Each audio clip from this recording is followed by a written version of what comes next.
Hello student, आज हम बात करेंगे सवाल नंबर 11। सवाल नंबर 11 में बोला है कि यदि आव्यूह ए बराबर इतना यानी 4 2 माइनस 3 1 1 3 और आव्यूह बी बराबर माइनस 1 3 0 2 2 माइनस 4 हो तो 3a माइनस 4b का मान ज्ञात कीजिए। अब इस सवाल में क्या करेंगे भाई, आव्यूह यानी पहले वाले आव्यूह में 3 का गुणा करके और दूसरे वाले आव्यूह में 4 का गुणा करें, दोनों को आपस में क्या कर देंगे, घटा देंगे। क्या कर देंगे भाई, घटा देंगे। ठीक, यही बोला है। चलते हैं। अब देखिए 3a तो 3 का गुणा किसमें करेंगे, पहले वाले आव्यूह मतलब कैपिटल ए वाले में, तो 3 और 1 आव्यूह लिख लेते हैं। 4 2 माइनस 3 1, इसके बाद आपका हो जाएगा 1 और 3। ठीक, माइनस 4b, बी का मान कितना दिया भाई, माइनस 1 0 2 3 2 माइनस 6, यानी 3a माइनस 4b जो भी आपका 3 एक आव्यूह 4 2 माइनस 3 1 1 3 और माइनस 4b और b वाले आव्यूह को मान रख देंगे इसमें माइनस 1 3 0 2 2 माइनस 4। दोनों को आपस में गुणा कर लेते हैं। पहले गुणा करके तब इसके बाद घटाएंगे। 3 चौक का 12, 3 गुना के 6, 3 तिलिक का 9 यानी माइनस 9, 3 एक कम 3 3 एक कम 3 और यहाँ पर 3 एक कम 3 3 तिलिक का 9। ठीक, अब आते हैं इधर, माइनस 4 का गुणा करेंगे तो माइनस में गुणा करेंगे तो 4 एक कम 4 यानी माइनस 4 और यहाँ पर कितना है 0, तो 4 का गुणा 0 0 हो गया। 4 दुना के 8, 4 तियां 12, 4 दुना के 8 और 4 चौका 16। ध्यान रहे इस माइनस से गुणा नहीं करेंगे, जो भी संख्यात्मक इसके बाद जब घटाते वक्त चिन्ह को ध्यान में रखते हुए काम करेंगे। ठीक है, 3 चौका 12, 3 दुना के 6, 3 तिलिक का 9, 3 एक कम 3 3 एक कम 3 3 तिलिक का 9। इधर आते हैं, 4 एक कम 4, 4 तियां 12 0, 4 दुना के 8 और 4 दुना के 8, 4 चौका 16। अब इन दोनों को आपस में घटा सकते हैं, घटा लीजिए भाई। अब 12 में से माइनस 4 घटाएंगे, पहले से ही माइनस, तो माइनस माइनस क्या हो जाएगा प्लस, तो 12 जाए कितना हो जाएगा 16। माइनस 9 में से 0 घटाएंगे तो क्या हो जाएगा भाई माइनस 9, क्योंकि 0 कोई मतलब नहीं। 3 में से 8 घटाएंगे तो क्या बचेगा माइनस 5। फिर 6 में से 12 को घटाएंगे तो क्या बचेगा माइनस 6। 3 में से 8 घटाएंगे तो माइनस 5 और 9 में से माइनस 16 घटाएंगे, पहले से ही माइनस, माइनस माइनस क्या हो जाएगा प्लस, यानी 16 9 25। ये हो गया आपका आई। फिर से मिला लीजिए, 12 में से माइनस 4 घटाएंगे तो 12 में माइनस माइनस क्या हो जाएगा प्लस, तो 12 4 कितना हो जाएगा 16। फिर माइनस 9 में 0 घटाएंगे तो माइनस 9, 3 में से 8 घटाएंगे तो माइनस 5, 6 में से 12 घटाएंगे माइनस 6, 3 में से 8 घटाएंगे माइनस 5 और 9 में से माइनस 16, पहले से माइनस माइनस क्या हो जाएगा प्लस, तो 16 9 25। ये आपका हो गया 3a माइनस 4b। ये आपका क्या हो जाएगा फाइनल आंसर। ठीक, अब आते हैं सवाल नंबर 12 पर।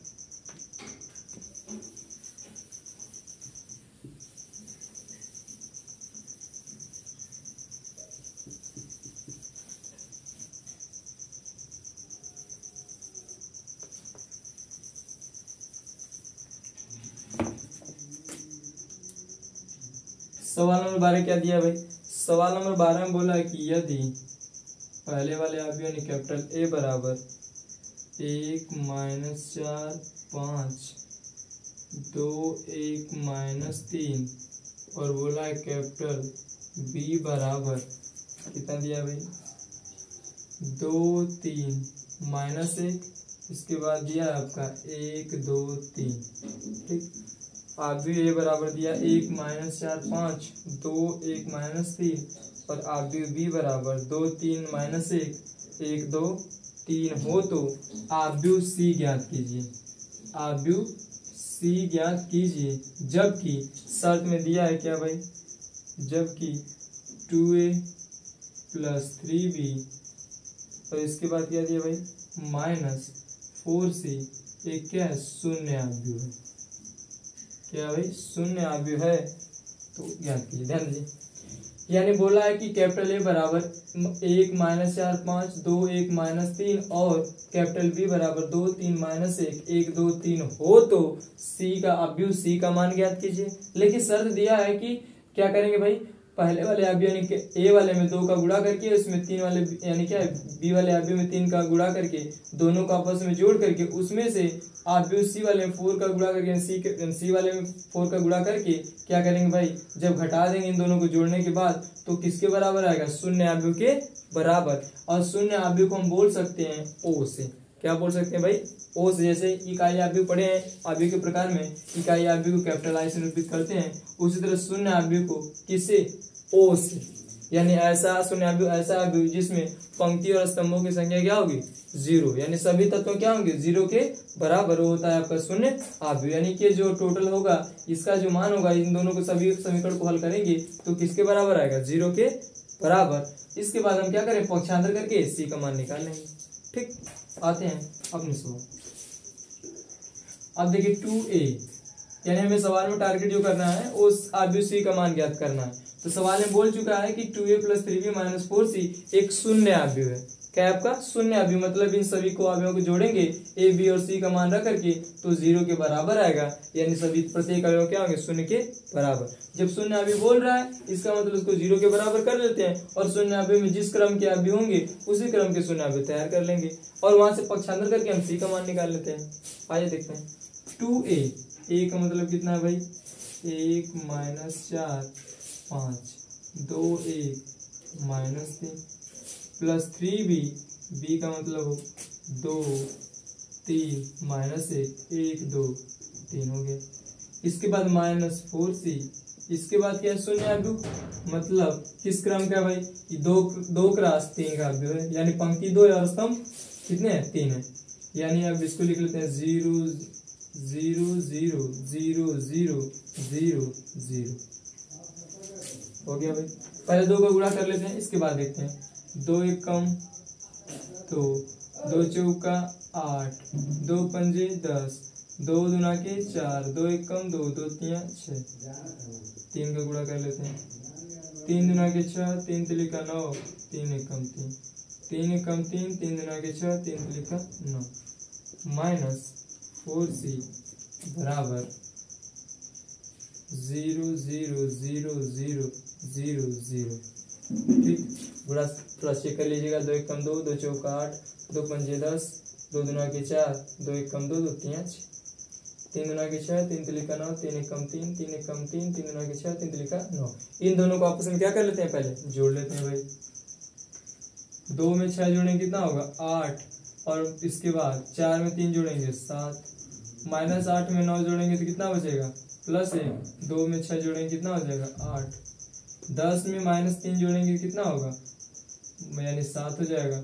-6 में से 9 जोड़ेंगे तो कितना हो जाएगा +3 -4c बराबर 0 0 0 0 0 0। शून्य अवयव हो गया भाई।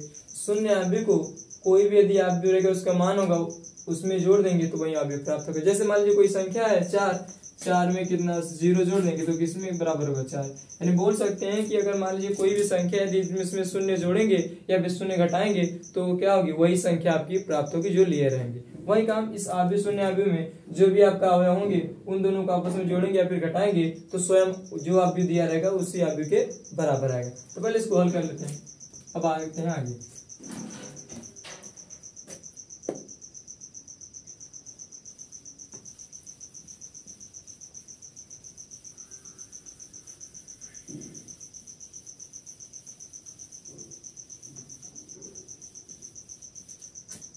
आते हैं भाई -4c को पक्षांतर करते हैं। -4c इधर आएंगे तो क्या होगा +4c और ये प्लस में उधर जाएंगे तो क्या हो जाएगा माइनस में। यानी देखिए 8 7 1 8 7 3 8 1 7 7 8 3 ये प्लस में उधर जाएंगे तो क्या होगा माइनस, यानी 0 0 0 0 0 0 ये जो बराबर होगा +4c, क्योंकि माइनस में इधर आएंगे तो क्या होगा +4c के बराबर। इन अब 0 में से घटाएंगे तो स्वयं वही अवयव प्राप्त होगा। यानी 8 7 1 कितना हो जाएगा भाई 8 7 3, यानी 8 7 1 8 7 3 बराबर 4c। हमें केवल c का मान चाहिए। तो जैसे जैसे मान लीजिए सपोज दैट आप पढ़े होंगे कक्षा 9 या 10 में 2x बराबर 4 है तो यक्स बराबर कितना हो जाएगा 4/2 या फिर 2 के बराबर।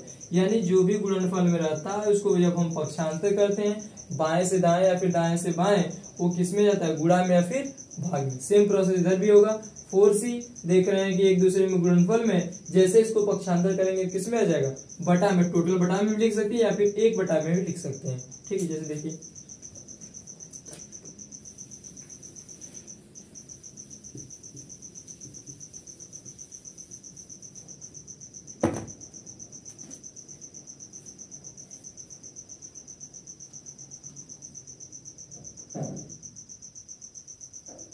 क्या हो जाएगा भाई, यानी इसको हम c बराबर लिख सकते हैं 1/4 8 7 1 8 7 और 3।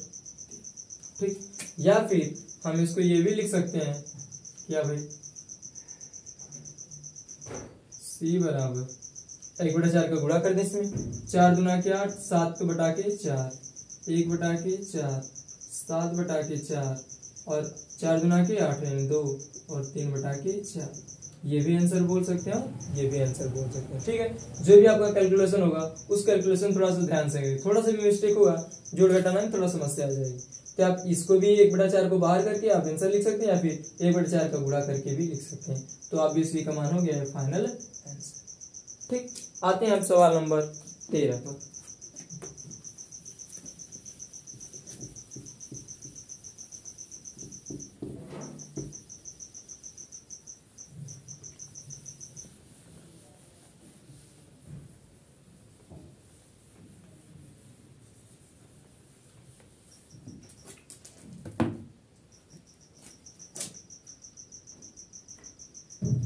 सवाल नंबर 13 क्या है भाई, सवाल नंबर 13 में बोल रहा है कि आव्यूह ए बराबर कितना दिया है भाई, 1 3 4। आव्यूह बी बराबर -2 1 -1। ठीक, आव्यूह सी बराबर दिया है आपका 3 -1 -2। ठीक, आव्यूह ए बराबर दिया है आपका 1 3 4। आव्यूह बी बराबर दिया है आपका -2 1 -1 3 -1 -2, ये आपका सी बराबर। तो सवाल में पूछ रहा है कि तो 2a + b - c का मान ज्ञात कीजिए, पूछा है। यानी 2a + b - c का मान ज्ञात करना कुछ नहीं भाई, 2 ए आव्यूह जो ए दिया 1 3 4 का गुणा कर दीजिए, इसमें प्लस दिया तो प्लस कर दीजिए, b का मान रखिए -2 1 -1 इसके बाद -c का मतलब आगे वाले घटा दीजिए, 3 -1 -2। तो पहला काम ये करें कि दोनों को यानी 2 का गुणा करके इन दोनों को आपस में जोड़ लीजिए, इसके बाद सी वाले को घटा दीजिए। पते भाई 2 एकम 2 2 3 6 2 चौका 8 हो गया, प्लस -2 1 -1 माइनस क्या हो जाएगा भाई, 3 -1 -2। आगे आते हैं, इन दोनों को आपस में जोड़ेंगे, 2 प्लस में 2 माइनस में, तो प्लस माइनस क्या हो जाएगा, कट जाएगा ना 0 के बराबर। 6 में से 1 जोड़ेंगे तो कितना होगा 7, और 8 में से 1 घटाना पड़ेगा तो कितना हो जाएगा 7 -3 -1 -2। ठीक, थोड़ा ध्यान से लेंगे, 2 में से अब देखिए प्लस गुणा करेंगे माइनस में तो माइनस हो जाएगा, 2 में से 2 घटाना पड़ेगा 0। 6 में से अब देख रहे हैं 6 और प्लस 1 है तो 6 में 1 जोड़ेंगे कितना होगा 7, और 8 में से 1 घटा देंगे तो कितना हो जाएगा 7। अब घटा लेते हैं, अब 0 में से 3 घटाएंगे तो क्या हो जाएगा -3। 7 में से -1 घटाएंगे, पहले से ही माइनस क्या हो जाएगा प्लस, तो 7 1 8। 7 में से 2 घटाएंगे लेकिन पहले से ही माइनस है तो माइनस क्या हो जाएगा प्लस, तो 7 2 9। फाइनल क्या हो जाएगा आपका। कैलकुलेशन को थोड़ा ध्यान रखें, कैलकुलेशन थोड़ा भी इधर उधर होगा, गलत होने के चांसेस ज्यादा हो जाएंगे। ठीक, ये हो गया आपके सवाल नंबर 13। आते हैं सवाल नंबर 14। सब सिंपल है, करना कुछ नहीं, बस सिंपल। यदि आपके पास यदि जोड़ घटाना आ रहा है तो कोई दिक्कत नहीं है।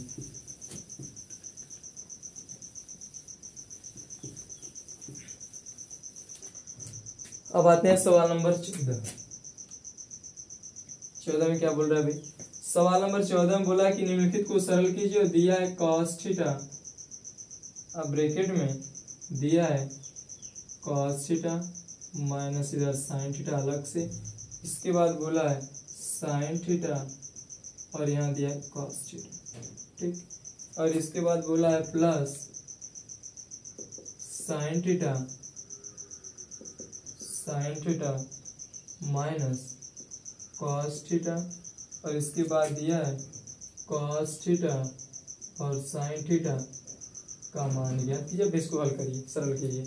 दिया है cos theta sine theta minus sine theta cos theta, फिर sine theta minus cos theta और साइन थीटा। करना कुछ नहीं भाई, सिंपल गुणा कर दीजिए। कॉस से गुणा कॉस में करेंगे तो क्या हो जाएगा, कॉस स्क्वायर थीटा।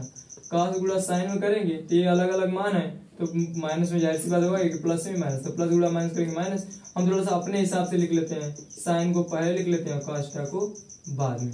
अब कुछ लोग होंगे कि कॉस वाले को पहले लिखने साइन वाले को बाद में, तब भी कोई दिक्कत नहीं, क्योंकि बता चुके हैं कि कोई भी संख्या क्रम विनिमय नियम का पालन करती है। 3 गुणे 4 लिखें या फिर 4 गुणे 3 लिखें, टोटल जो बराबर आएगा 12 के बराबर आएगा। तो साइन थीटा को पहले लिखे या फिर कॉस थीटा को पहले, दोनों गुणा में कोई दिक्कत नहीं। अब आते हैं कॉस गुणा साइन में करेंगे तो cos theta into sine theta, फिर sine theta into cos theta, फिर कॉस से गुणा कॉस में करेंगे तो क्या हो जाएगा भाई, cos square theta, plus sign को गुणा साइन में करेंगे तो क्या हो जाएगा, sine square theta. Sine theta गुणा कॉस थीटा हम करेंगे, ये प्लस में किसमें है, माइनस में, तो minus sine theta into cos theta. Sine को गुणा कॉस में करेंगे तो sine theta into cos theta. Sine को गुणा साइन में करेंगे तो साइन स्क्वायर। ठीक, अब इन दोनों को आपस में जोड़ दीजिए, कॉस का साइन के साथ जोड़ेंगे तो cos square theta plus sine square theta. अब इसके साथ जोड़ लेते हैं, minus sine theta into cos theta plus sign theta into cos theta. इसको जोड़ लेते हैं, sign theta into cos theta minus, क्योंकि प्लस करेंगे प्लस गुणा करेंगे माइनस, तो माइनस क्या हो जाएगा भाई, sign theta into cos theta. ये क्या हो जाएगा, cos square theta plus sine square theta. अब ये प्लस में, ये माइनस में, ये प्लस में, माइनस में, कहानी खत्म। और cos square theta plus sine square theta बराबर क्या होता है, 1 के 0। ये भी कट गया 0 और 1 हो गया आंसर। क्योंकि कक्षा 8 में भी थोड़ा बहुत है सरसों का, या फिर कक्षा 10 में जाएंगे तो cos square theta plus sign, या फिर कक्षा 11 में पढ़ चुके हैं त्रिकोण मिति में कि sine square theta plus cos square theta बराबर 1 के, तो 1 हो गया, और यहाँ पर भी 1, ये दोनों कट गया, 1 0 0 फाइनल। अब आते हैं सवाल नंबर 15 पर।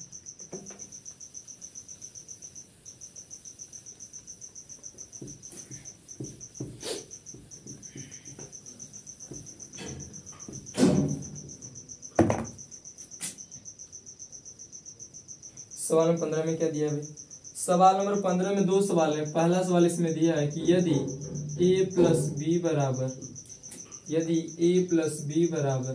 3 माइनस 1 4 0, और इसके बाद दिया है a माइनस बी बराबर क्या होगा भाई, 1 5 2 6 हो, तो ए और बी आव्यूह के मान गए 3 4 माइनस 1 0 1 2 5 6। ठीक, सवाल में दिया कि यदि आपको a प्लस बी बराबर इतना दिया और a माइनस बी बराबर इतना, तो क्या करिए आप a आव्यूह अलग और b आव्यूह का मान ज्ञात कीजिए। सिंपल, जैसे कक्षा 8 में या फिर 9 में या फिर 10 में। जैसे कक्षा 10 की बात करें तो अब 3 विधि पढ़े होंगे लगभग।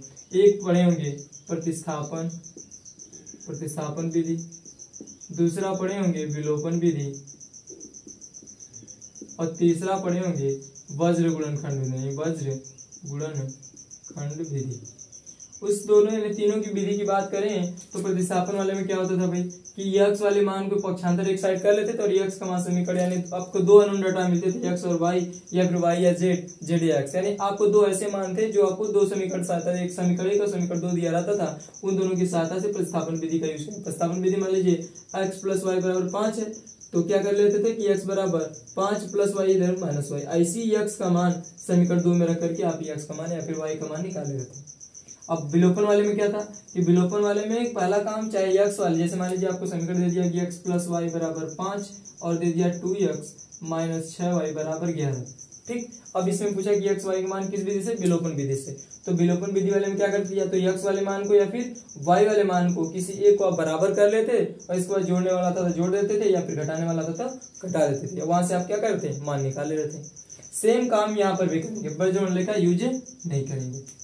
बज्र वाले में थोड़ा सा अलग मैटर था, जैसे मान लीजिए आपको a1x plus b1y plus c1 बराबर 0 और a2x plus b2y plus c2 बराबर 0 के दिया रहता था, तो यक्स बटा में क्या करते थे भाई, इन दोनों का आपस यक्स वाले मान को छोड़ करके इस दोनों का यानी b1 का गुणा c2 के साथ b2 का गुणा c1 के साथ करके उस दोनों को आपस में क्या करते, घटा रहे थे, यानी b1 c2 minus b2 c1। फिर इसके बराबर y बराबर क्या कर रहे थे, उल्टा मान, यानी y वाले पद को छोड़ देंगे तो क्या आ जाएगा भाई, a2 c1 minus a1 c2। फिर उसी तरह c1 का मान एक बटा के क्या होता था भाई, a1 b2 minus a2 b1, ये टोटल तीनों मान बराबर करते, पहला वाला मान तीसरे के बराबर, दूसरा वाला तीसरे के बराबर करके वहां पर क्या कर रहे थे, यक्स और वाई के मान निकाल रहे थे। लेकिन यहाँ पर हमें जो यूज करना है वो यूज करना है क्या भाई, विलोपन। विलोपन में क्या करेंगे कि सिंपल रूल है आपका, या तो यक्स वाले मान को या फिर वाई वाले मान को किसी एक को आप बराबर कर देंगे और वहां पर जोड़ने लायक हो तो जोड़ देंगे या फिर घटाने लायक हो तो घटा देंगे, वहां से आप यक्स वाई का मान निकालेंगे। लेकिन यहाँ पर आगे की बात कर रहा है तो यहाँ पर करना कुछ नहीं, यहाँ पर या तो कैपिटल ए वाले का मान या फिर कैपिटल बी वाले का मान, दोनों में से किसी एक को बराबर कर देंगे और क्या कर देंगे, जोड़ देंगे आवश्यकता अनुसार, या फिर घटाने लायक हो तो घटा देंगे, वहां से ये भी मान निकाल देंगे। जैसे देखते हैं, ये तो सिंपल सवाल है, आगे आपको सवाल मिलेगी। जैसे मान लीजिए प्लस बी बराबर दिया इतना, तो इसको मान लेते हैं समीकरण नंबर 1 और इसको मान लेते हैं समीकरण नंबर 2।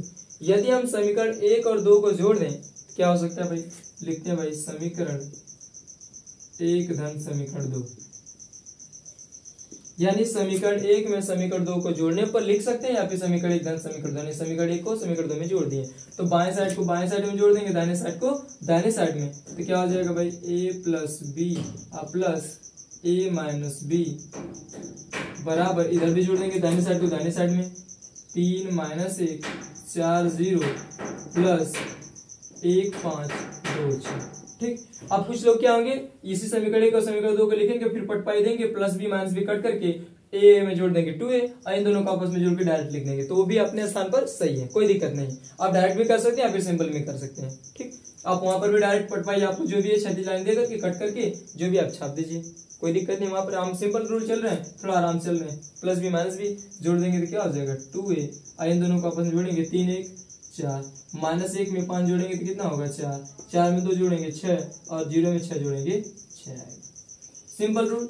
आप क्या करेंगे भाई, a का भागा यानी क्या है, 2 का जैसे पक्षांतर करेंगे 2 को तो बटा में या फिर भाग में आएगा, यानी 1 बटा के 2 4 4 6 6, 2 का भाग दीजिए भाई, 2 का भाग देंगे 2 दूना के 4 2 दूना के 4 2 3 6 2 3 6। ठीक, मिला लीजिएगा जो भी मान होंगे, 3 1 4 4 2 6 माइनस 1 में 5 और 0 6, मतलब 2 2 3 3। एक मान निकाले, इसी एक मान समीकरण 1 में चाहे समीकरण 2 में रख, दोनों में किसी एक में रख दीजिए, वहां से कैपिटल बी का मान निकाले, रख लेते हैं भाई, यानी लिखते हैं हम ए का मान समीकरण 2 में रख रहे हैं, ए का मान आप समीकरण 1 में भी रख सकते हैं, कोई दिक्कत नहीं। ए का मान समीकरण 2 में रखने पर, समीकरण 2 में इसलिए रख रहे हैं क्योंकि ए का मान यहाँ पर भी रख सकते हैं, पक्षांतर करेंगे तो क्या होगा, माइनस क्या होगा, ए के बराबर पक्षांतर के माइनस ए में घटा देंगे, इसके बाद माइनस का गुणा कर देंगे, या फिर आप चाहें तो समीकरण 1 में भी रख देंगे, जो आपको सुविधा लगे। तो हम मान लें समीकरण 1 में रख दे रहे हैं, ए का मान समीकरण 1 में रखने और यह दिया सवाल में a प्लस बी बराबर 3 माइनस 1 4 0। समीकरण नंबर 1, ए के स्थान में क्या रख देंगे भाई, निकाल चुके हैं 2 2 3 3 प्लस बी बराबर यानी 3 माइनस 1 4 0। पक्षांतर कर लेते हैं भाई, पक्षांतर करेंगे तो क्या हो जाएगा आपका, ये प्लस में इधर आएंगे तो क्या होगा माइनस, किसके बराबर, बी के बराबर, तो क्या हो जाएगा आपका 3 माइनस 1 4 0, ये प्लस में इधर आएंगे तो माइनस 2 2 3 3, घटा लेते हैं आराम से, 3 में से 2 घटाएंगे 1 और माइनस 1 में से 2 घटाएंगे तो माइनस 1, 4 में से 3 घटाएंगे 1 और 0 में से 3 घटाएंगे माइनस 3, किसका मान हो गया भाई, बी का मान। यानी ए और बी का मान निकालिए। सिंपल रूल आपका यही था कि जो आपका ए का मान और बी का मान ज्ञात हो कि जब सवाल चेक करना है कि सही या फिर गलत, तो क्या करेंगे, ए और बी का मान समीकरण 1 में रख दें, इन दोनों को जोड़ेंगे तो इसके बराबर आएगा, तो हमारे सवाल सही है, ना था गलत। जैसे ए और बी को जोड़ेंगे 2 1 3 3 1 4, 2 में से 1 घटाएंगे क्या मिलेगा, प्लस 1, माइनस वाले का कहीं डिफरेंट हुआ है आपका, कहीं आपका डिफरेंट हुआ है भाई। हाँ, क्योंकि -1 में आप देख लीजिए, थोड़ा सा सिंपल कुछ गलत है आपका यहाँ पर। 3 में से 2 घटाएंगे क्या मिला 1, और 4 में से 3 घटाएंगे 1, और -1 में से अब 2 घटाएंगे तो माइनस है, तो क्या हो जाएगा -2 और -1 कितना हो जाएगा -3, और 0 में से 3, ये आपका सही है। अब इन दोनों को जोड़िए, 2 1 3, 3 1 4, और -3 में +2 जोड़ेंगे तो -1, -3 में +3 जोड़ेंगे तो क्या हो जाएगा 0। समीकरण में 2 में भी रख लेंगे तब भी आपका सही है। तो ठीक इसी तरह आप ए और बी का मान, अब उस समीकरण मान लीजिए यहाँ पर 3a 3b दे दिया और यहाँ पर 5 और 6 दे दिया, तो हमारी कोशिश यही रहेगी या तो कैपिटल ए का मान या फिर कैपिटल बी का मान, दोनों में से किसी एक को बराबर कर दें और समीकरण जोड़ने लायक तो जोड़ देंगे, घटाने लायक तो घटा देंगे, वहां से कट करके ए का मान आराम से या फिर बी का मान आराम से निकाल सकते हैं। आज के लिए बस इतना ही, धन्यवाद।